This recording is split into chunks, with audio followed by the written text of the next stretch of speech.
السلام عليكم ومرحبا بكم في قناة مطبخ أم محمد البسكري. ورجعت لكم بعد غياب فات يعني مدة شوية طويلة. الله غالب كان عندي شوية ظروف، وكما راكم تسمعوا في صوتي ثاني ما راهش مليح، كنت شوية مريضة.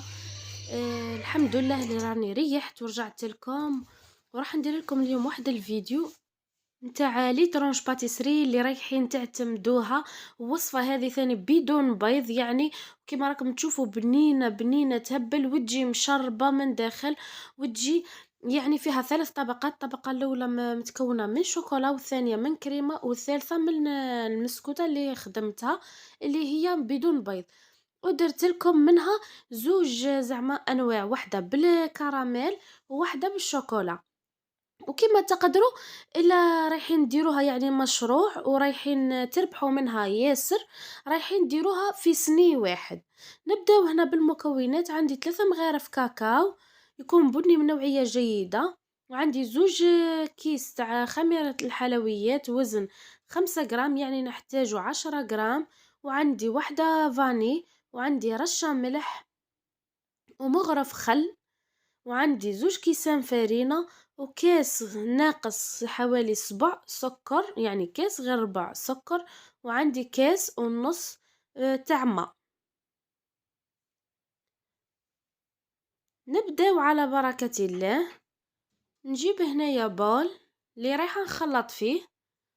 نحط اول حاجة نحط السكر ونزيد عليه الماء.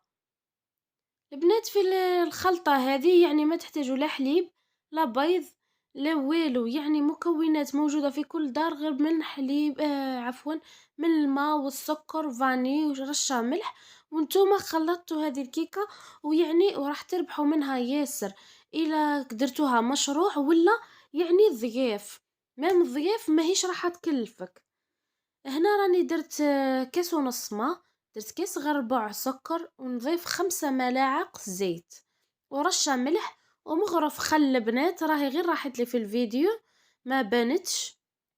ونزيد 3 مغارف كاكاو يكون بني من النوعية الجيدة طبعا.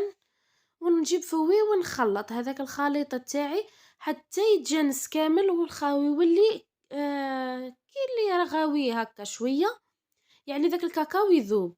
بعدها نضيف الكاس الاول نتاع الفرينة، ونزيد عليه الخميرة الحلويات. نضيف 2 كيس خميرة الحلويات.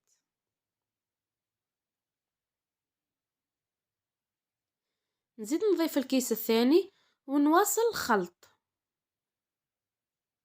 ماهيش راح تجيكم البنات تتفتت، ماهيش راح تجيكم يعني تجي روعة روعة، ولكن السر نتاعها بعد ما ديري لها الطبقة تخليها تبرد مليح مليح. هذاك هو السر نتاعها اللي بيخلي الكيكه نتاعك ما تجيش مفته ولا ما تجيكش فاسده، وحتى في التقسيم تاعها رايح تجيك ثاني روعه. هنا راني زدت الكاس الثاني تاع الفرينه، ونخلط الخليط تاعي حتى نتحصل على خليط كريمي. ونذوب هذيك الفرينه جيدا.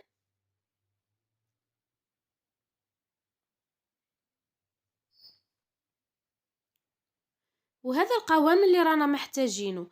شوفوا كيفاش يعني تكون ثقيله ومش ثقيله ياسر. هنا البنات انا راح نقسم الخليط تاعي على زوج، يعني عندي زوج سنويات صغار، سني واحد 23 على 23، والثاني القطر تاعو حوالي 20. رايحة نحط النصف الكبير هنا، ونزيد النصف في السني هذا المربع، والنصف الاخر راح نخلي الكمية اقل منه نضيفها في السني الاخر اللي رايحة نديره بالكراميل.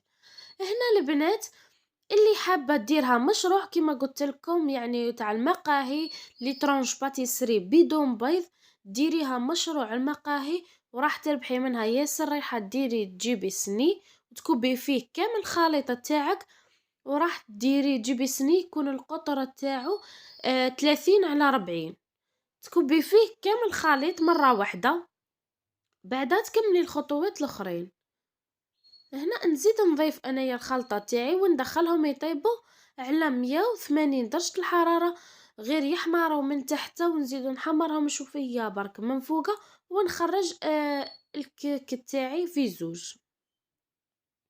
هنا واش رايحة ندير، عندي في الطبقة هذه الأولى أنا جبت هنا 150 غرام شوكولا، راح نزيدها شوية تاع حليب يعني ربع كاس فقط ما نكثرش، الحليب يكون دافي يا البنات ما يكونش بارد باش ما تجمدلكش، وتكون هذيك الشوكولا تاعك سخونة يعني تكوني هذاك وين نحيتيها من الحمام مائي، وتزيديها مغرف صغيرة زبدة، وتزيديها ربع كاس تاع حليب، وتبقاي تخلطي تخلطي تخلطي حتى تذوب هذيك الزبدة وتذوب هذيك الشوكولا نتاعك، ويتخلط يعني الخليط كامل يتخلط مع بعضه حتى تولي لك كيما هكا، بعدها حطيها بجنب. من بعد البنات رايحة تجمد هي شوية ماهيش رايحة تقعد كيما هاك، شوفوا هنا كيفاه، هنا راهي كي بدات تبرد شوفوا كيفاه بدات تحكم روحها. نحيت انا من هذاك الخليط نحيت منه شوية اللي رايحة نزين بيه يعني من فوق، وعندي هنا كريم شانتي، عندي كاس تاع كريم شانتي، ديري له كاس تاع ما وخلطيهم مع بعضاهم، وعندي هنا كاس تاع قهوة، وعندي هنا الكراميل وشوكولا اللي خلطها معاكم. هذو المواد المكونات اللي رايحة نزين بيهم. هنا البنات بعد ما طابت هذيك المسكوتشو تاعي رحت ثقبتها كامل بالكيردون ولا فرشيطة ولا اللي عندك موس نورمال ثقبيها. بعدها جيبي هذيك القهوة وهي سخونة، جيبي القهوة تكون باردة وشربيها كامل كيما راكي تشوفي كاس تاع قهوة شربي بيه السنين تاعك الكبير، ولا درتيها كيما درت انا زوج سنويات صغار شربي نص كاس منها ونص كاس منها حتى تشرب هذيك كامل، بعدها خليها تبرد تماما قبل ما ديري التزيين الفوقاني، تخليها تبرد مليح مليح. هنا البنات النسلي كراميل بربي ان شاء الله راح نخدمه معاكم في فيديو ونحط لكم اللين تاعو هنايا في صندوق الوصف نتاع الفيديو هذا تاع نيسلي كراميل، يعني يجي ثاني روعة روعة ويجي ثقيل ووحد البنة ما نحكي لكمش ما يتفسرش على نيسلي كراميل تاع المحلات. هنا بعد ما ضفت هذاك نيسلي كراميل الشوكولا اللي نقصتها من الخليط اللي درتو معاكم قبيل تاع الشوكولا اللي ضفت له الزبدة والحليب نقصت منه شوية درتو هنا. إلا عندك بوشادوي ماهيش متوفرة عندك ديري في كيس حلواني، ديري في كيس كيما درت أنا نورمال يعني أنا ماهيش متوفرة عندي، درت غير في الكيس هذا نورمال. بعدها تجيبي كردون ثاني ولا عود تاع شواء عادي وديريه خطوط كيما هكا من فوقه، بعد ما ديري الشوكولا هذيك وتحطي هذاك وتحطي السنين تاعك يبرد من ساعتين فما فوق، يعني تقدري تخليه حتى نهار كامل يعني كي تخدميه في الليل الغدوة الصباح وتقدميه. انايا خليته ما خليتوش طول ياسر، يعني جاوني ضياف حبيت نخليه فوق ساعتين وجاوني ضياف الله غالب جبتهم وحطيت. هنا البنات راني راح نزين الطبقة الثانية نتاع المسكوتشو تاعي، درت هذيك المسكوتشو وزدته القهوة شربته بها وخليته برد شوية، بعدها رحت جبت هذيك الكريم شانتي تاعي، ديروا طبقة تكون شوية معمرة البنات مليح، كثروا شوية الكريم شانتي ما ديروش غير شوية. بعدها راح نجيب هذه ونبقى نمسح يعني كيما هكا حتى نمسح عليها كامل، يعني باش ما نخليش هذيك البلاصة طالعة وبلاصة هابطة، نحاول بمغرف بأي حاجة المهم نحاول نعدل السطح تاع الكريم شانتي تاعي. بعد ما عدلت هذاك السطح نجيب هذيك الكريمه نتاعي، شوفوا هنا البنات كيفاه جمدت وراحه، هذه راهي جمدت غير مع الحال راه شويه بارد جمدت وحدها هاك. انا راح نعاود نسخنها شويه باه تمشي لي كامل فوق الكريم شانتي تاعي. شتو البنات يعني رايحه تجمد لكم روعه، الا خليتيها من فوق ساعتين فوق ساعتين وطلع في الكونجيلاتور رايحه تجمد، ومن بعد تقسميها بسهوله وماهيش رايحه تعبك في القسيم نتاعها، وتجيكم كل حبة وحدها، يعني كي تجي عاد تدخلي فيها الموس ماهيش رايحة الشوكولا تفسد لك ولا تهبط لتحت ولا، يعني رايحة تجي روعة روعة وتجي حاكمة روحها وكل طبقة وحدها. بعد ما كبيتها هنا نحاول نمشيها هكا شوية برك كامل كيما راكم تشوفوا، ونجيب نحطها بجنب، نروح نجيب ناكري ونزيدو شوية زيت وندير له خطوط هكا من فوقه فقط. انا هذه النوعيه اللي استعملتها البنات، عجبني يعني ما شاء الله، نوعيه مليحه، خدمت به. نزيدو حوالي مغرف صغيره زيت ونخلط. بعدها البنات نجيب بانسو وندير هكا رشات خفاف برك من فوقه كيما راكم تشوفوا، غير بالبانسو بقى يرشي كيما هاك حتى تحصلي على هذا الشكل.